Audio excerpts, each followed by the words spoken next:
The last time my family humiliated me was at my mom's birthday. Everyone was laughing, clinking glasses, hugging her one by one. And when it was my turn, she looked at me, paused, and walked right past, like I didn't even exist. The room went quiet. My brother smirked. Someone whispered, just loud enough for me to hear, "Why would she hug her? She's not even blood." That sentence. God, I've heard it my whole life. Not blood. Not one of us. Not family. It's been the knife they've twisted in me since I was old enough to understand words. My name is Elena. I'm 26 now. But I swear, for as long as I can remember, I've felt like an outsider in my own house. We were 5: mom, dad, my older brother Ryan, my younger sister Chloe, and me in the middle. And yet somehow I was the one they all looked at like I was an intruder. Birthdays were the worst. Ryan and Chloe had mountains of gifts, shiny boxes, ribbons, toys that made the whole room jealous. I'd get something small, wrapped in old paper, like it was an afterthought. A sweater 2 sizes too big, a book with the corners bent, always less, always smaller. At dinner it was the same. Ryan and Chloe got the best cuts of meat, extra helpings, praise for how much they ate. Me? I'd be told to share, even if my plate was already half empty. I'd ask my mom why. I remember so clearly one night, tugging at her sleeve, asking why my plate was different. She brushed my hair back, smiled, and said, "Don't be silly, Elena. You're special in your own way." Special. That word stuck to me like poison. Special meant left out. Special meant invisible. And then there were the whispers. Always the whispers. Relatives at family gatherings, murmuring when they thought I couldn't hear. "She doesn't look like the others. Her eyes don't match. You know she's not really theirs, right?" I'd run upstairs, slam my bedroom door, and stare in the mirror. I'd compare my face to Ryan's, to Chloe's. Same dad's nose, same mom's jawline. But they still found reasons to say I wasn't one of them. Ryan never missed a chance to remind me. Was the golden child. Football star, straight A's, family pride. He'd corner me when no one was around, and hiss, "Face it, Elena, you don't belong here. You're just extra." Chloe, of course, copied him. Whatever he said, she laughed at. Whatever he mocked, she echoed. But the breaking point? I'll never forget it. I was 12. We were at this massive family reunion. Everyone buzzing around, snapping pictures. They called everyone together for a big family photo. Ryan and Chloe shoved themselves right up front, arms around each other, grinning. I was about to step in when my aunt grabbed my arm. "Not you, Elena," she whispered sharply. "Let the real kids be in the picture." I froze. A few people laughed under their breath. My chest burned so hot. I thought I'd explode. But instead of fighting, I stepped back. I watched them smile for the camera while I stood behind, out of frame. When the flash went off, it felt like it erased me completely. That night, I lay in bed, staring at the ceiling, whispering to myself, maybe they're right. Maybe I don't belong. Years passed. The favoritism only grew more obvious. Ryan got dad's old car when he turned 18. Chloe got diamond earrings for her sweet 16. Me? A half-used gift card and a pat on the back. And I swallowed it. Over and over again. I swallowed it, because what else could I do? If I complained, I was dramatic. If I cried, I was oversensitive. If I asked why, I was told I was imagining things. But that night at my mom's birthday, watching her hug everyone in the room, neighbors, cousins, even the damn mailman, before skipping, that was the moment something inside me snapped. My hands shook. My throat burned. The humiliation was so thick. I could taste it. I wanted to scream, to demand answers, to throw the cake in her face. But I didn't. I smiled, instead. Because in that moment, I decided something. I wasn't going to swallow it anymore. I wasn't going to keep wondering, keep questioning, keep letting them gaslight me into silence.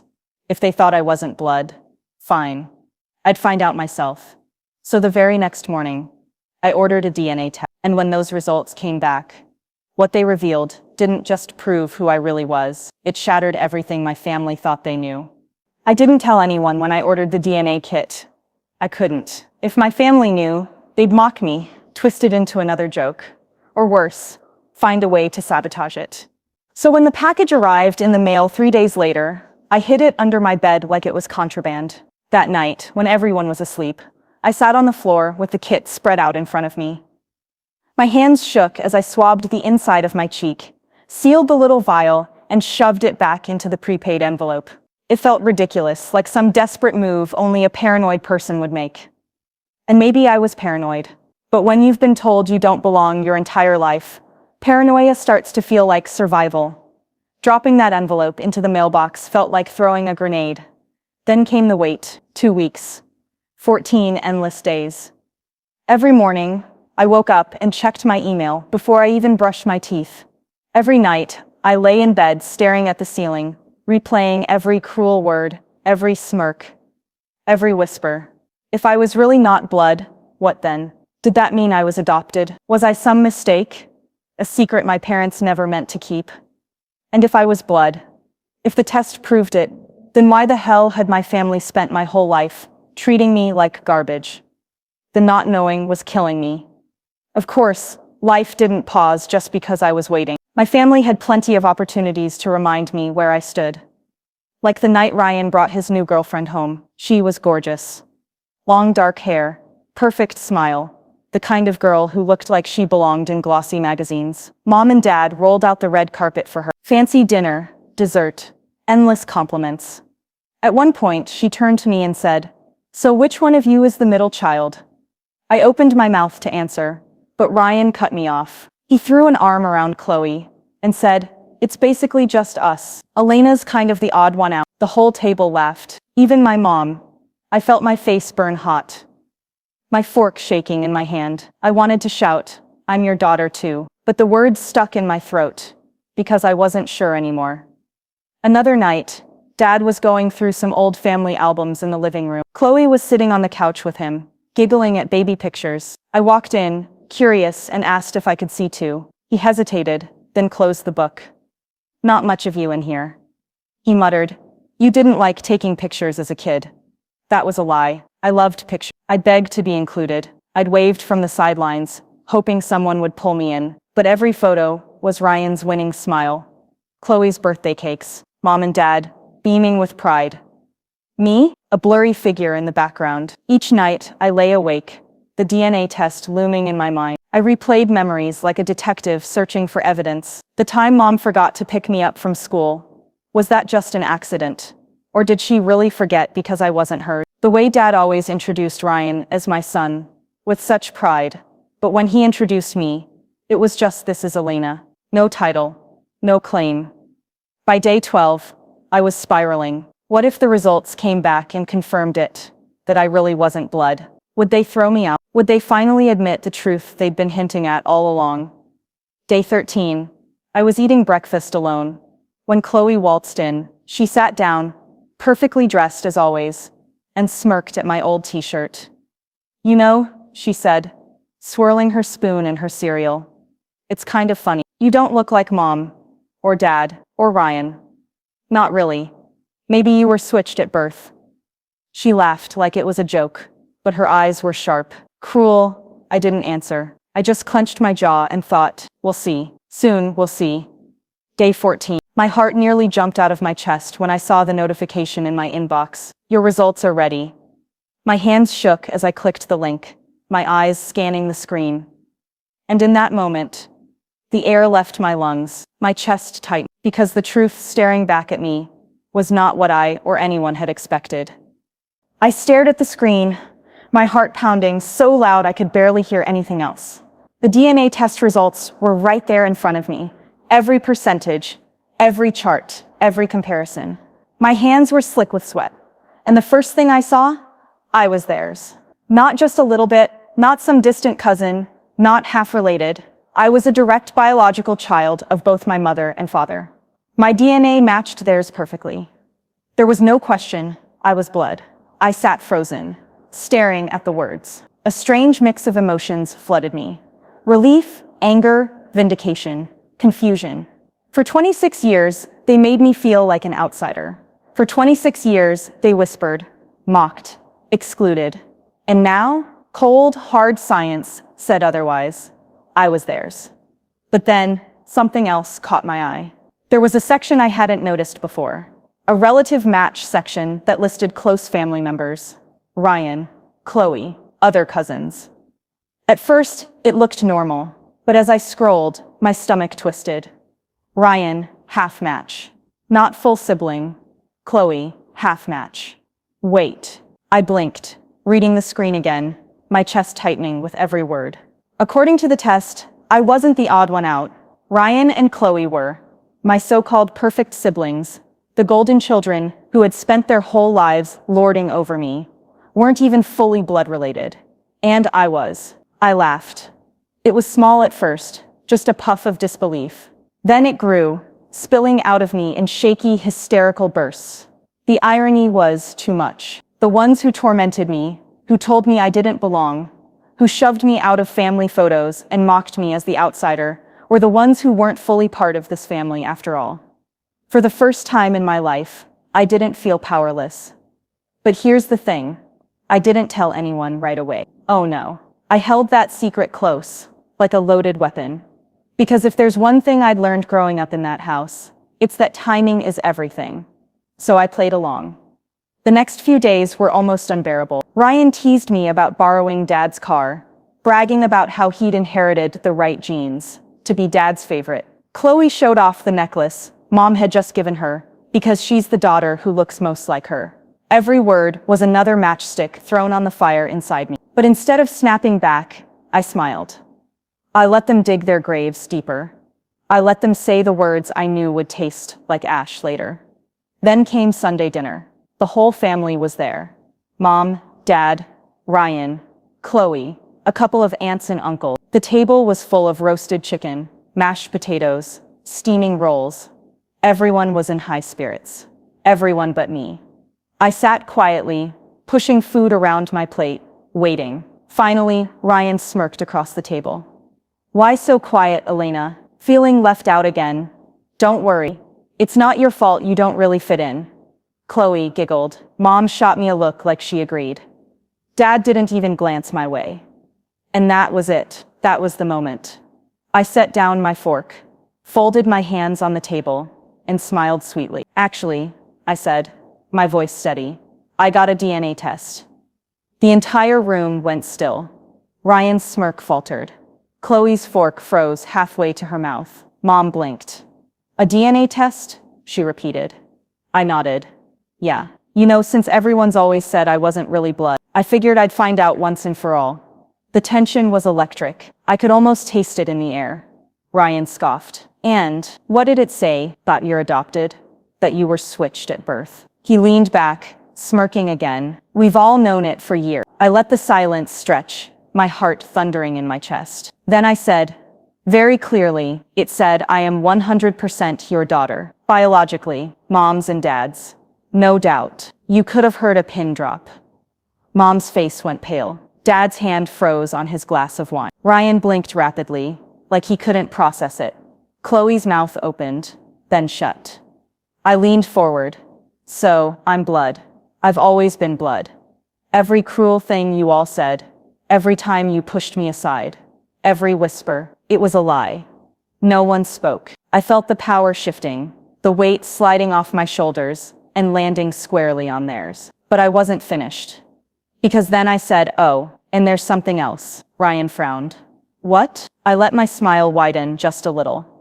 The test also shows relatives. Match, it lists half-siblings. Which is weird, because according to this, I pulled out my phone, opened the results, and placed it on the table. I'm the only one here who's actually a full biological child. Ryan, Chloe, you're only half. The gasp around the table was almost theatrical. My aunt's hand flew to her mouth. Dad's wine glass slipped from his fingers, shattering on the floor. Ryan shot up from his chair, face red. That's not possible. You're lying. Chloe's eyes filled with tears. What does that mean? And she sat there, frozen, her face drained of color. She didn't say a word, but the look in her eyes told me everything. The silence after my words was suffocating.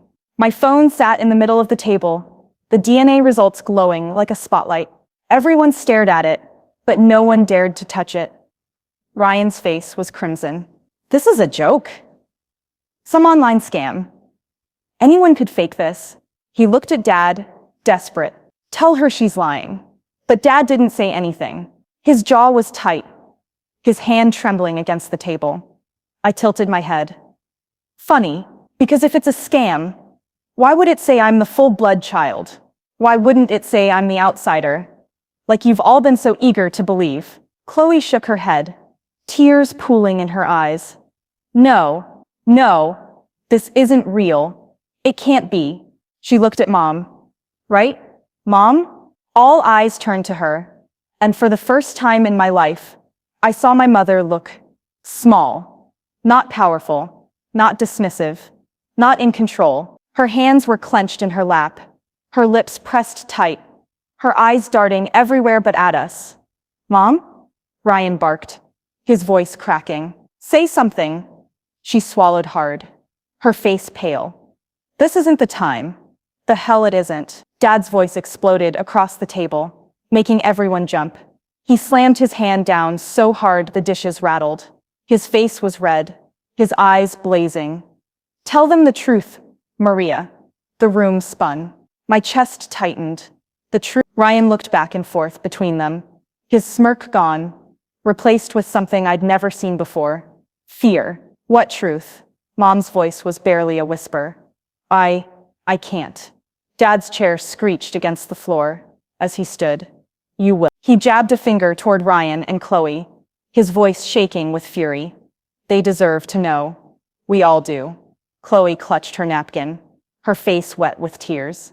Know what? The silence stretched until it was unbearable. I could hear my own pulse thundering in my ears. Finally, Mom said it. Soft. Broken. Your father isn't your father. The air was sucked out of the room. Chloe gasped, like she'd been stabbed.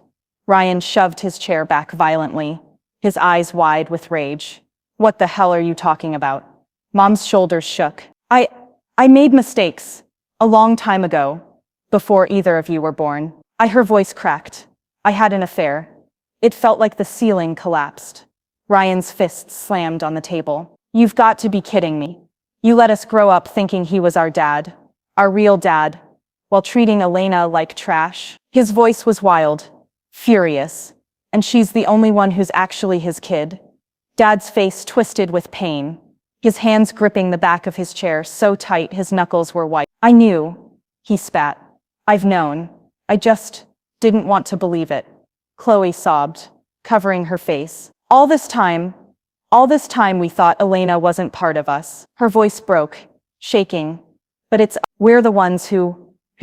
I sat frozen, my chest heaving, my mind spinning. Everything I'd endured, every moment of exclusion, every cruel word, they weren't just wrong. They were built on a lie.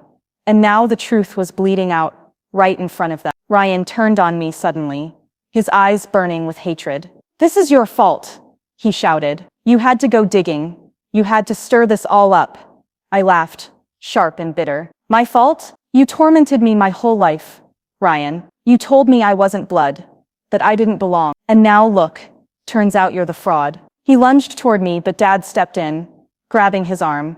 Enough. His voice shook the walls. This family has lived in lies long enough. Ryan jerked away, chest heaving, fists clenched. He looked at Mom like she was a stranger. Chloe just sat there, trembling, tears streaming silently. The room was chaos, anger, betrayal, grief colliding in waves. And in the middle of it, I felt powerful. For once, I wasn't the invisible one. I was the truth they couldn't escape. But I wasn't done. Not yet. I leaned forward, my voice calm but sharp as glass. You know what's funny? For years, you made me feel like nothing, like I didn't deserve to be part of this family. But now the truth is out. I'm the only real child of this family. The rest of you, you're the ones with secrets to answer for. Ryan glared at me, his whole body trembling with rage. Chloe sobbed harder. Mom buried her face in her hands. Dad stood there, broken and furious all at once. And in that moment, I realized something. This was only the beginning. Ryan shoved his chair back so violently it nearly toppled. His face was crimson, his fists clenched at his sides. "This is bullshit," he shouted, spit flying. "You think some stupid test means anything? I don't care what it says. I'm Dad's son." Dad's jaw locked, his voice like gravel. "Don't call me that." The words hit harder than a slap. Ryan froze, his chest heaving. "What?" "I said, don't call me that," Dad repeated, louder this time, his face twisted in rage. "You're not my son. Not by blood. Not anymore," Chloe gasped, sobbing harder, burying her face in her hands.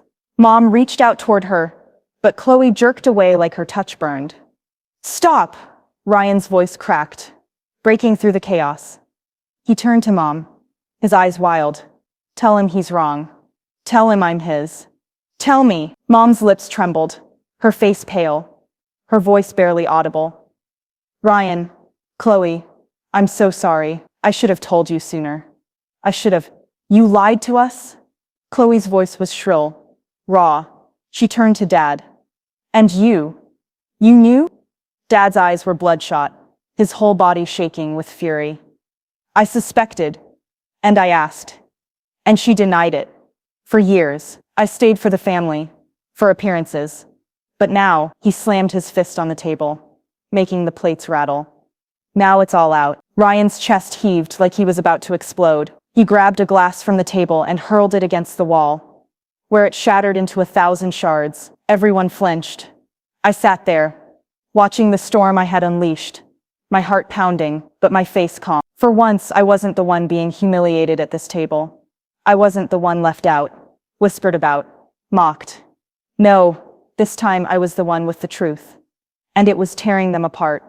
Mom sobbed openly now, pleading, "Please, stop, please, we can fix this.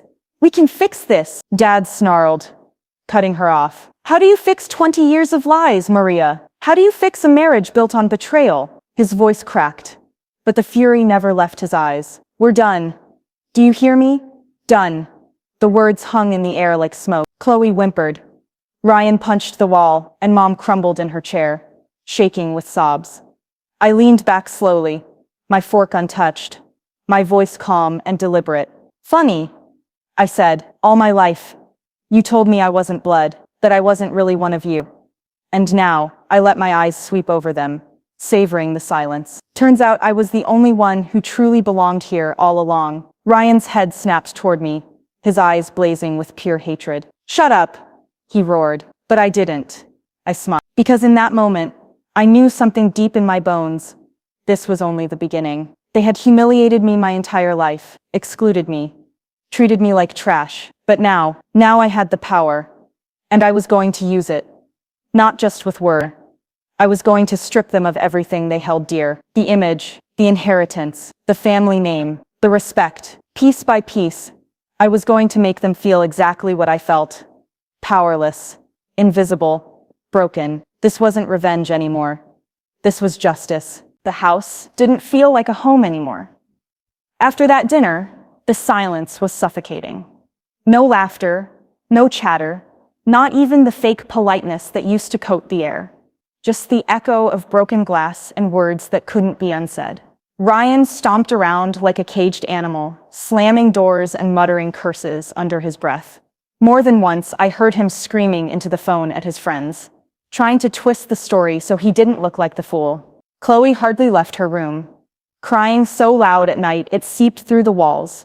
And Mom hovered like a ghost, her face swollen from endless tears, her voice hoarse from begging. "Please, Elena," she whispered one night when she cornered me in the hallway. Her hands shook as she reached for me. "Don't tell anyone else. This family is already broken. If you spread this, if the community finds out, it'll destroy us." I pulled my arm away, her touch making my skin crawl. "Funny," I said, my voice flat. "That didn't stop you when you told everyone I wasn't blood. Didn't care then, did you?" Her face crumpled, but I walked away before she could answer. Dad, on the other hand, was like ice. He barely spoke to Mom anymore, except for clipped, cold words. He spent long hours locked in his study, making phone calls, going through papers. Every time I passed by, felt the tension radiating from behind that door. Something was coming, and me, I was done being their shadow. I was done being the family secret. So I made sure the truth slipped out carefully, intentionally. At first, just to a cousin I accidentally called while Ryan was shouting about Dad not being his real father. Then to an aunt, when Chloe's sobbing carried through the walls during a family video call. And soon the whispers started. By the weekend, everyone knew. The same relatives who once looked at me with pity or suspicion now stared at Ryan and Chloe like they were strangers. The same people who called me not real family now called me the rightful daughter. At church, I caught the sideways glances, the hushed conversations. The pastor even pulled Dad aside after service, patting his shoulder with sympathy while Mom sat red-faced, refusing to look up. For the first time in my life, I wasn't the outcast. They were. And watching them squirm under the weight of their own hypocrisy, it was intoxicating. But this was only the beginning. I didn't just want them humiliated. I wanted them ruined. I started digging old documents, birth certificates, financial records. If my mother thought she could bury her secrets, she didn't realize I had years of practice surviving on scraps. And now I had a fire in me she couldn't put out. Because the truth wasn't just my weapon. It was my inheritance. I was up late one night. The house quiet, except for the muffled sound of Chloe's sobs down the hall. I couldn't sleep. My mind kept replaying the look on Ryan's face when Dad disowned him, the way Mom begged me to stay silent. That's when I passed Dad's study. The door was cracked open, just an inch, and inside, I saw him asleep in his chair. Papers scattered across his desk. Curiosity tugged at me. No, more than curiosity. Instinct. For years, I'd been treated like the outsider. But now I had proof I was the only real blood. I needed to know where that left me in Dad's eyes. Quiet as a shadow, I slipped inside. The desk was a mess. Bank statements, legal envelopes, old letters. My heart pounded as I sifted through them, careful not to wake him. And then I saw it, a thick folder with my name written on the tab, Elena. My throat went dry. I opened it with trembling hands. Inside were documents, trust accounts, property deeds, a life insurance policy, all tied to me. Not Ryan, not Chloe, me.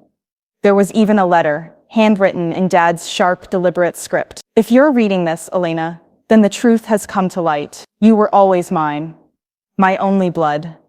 Everything I've built, everything I've earned, it belongs to you. Do not let them take it from you. They were born of lies. You were born of truth. I pressed a hand to my mouth, the words swimming in my vision. My chest ached, but not from pain, from something hotter, sharper.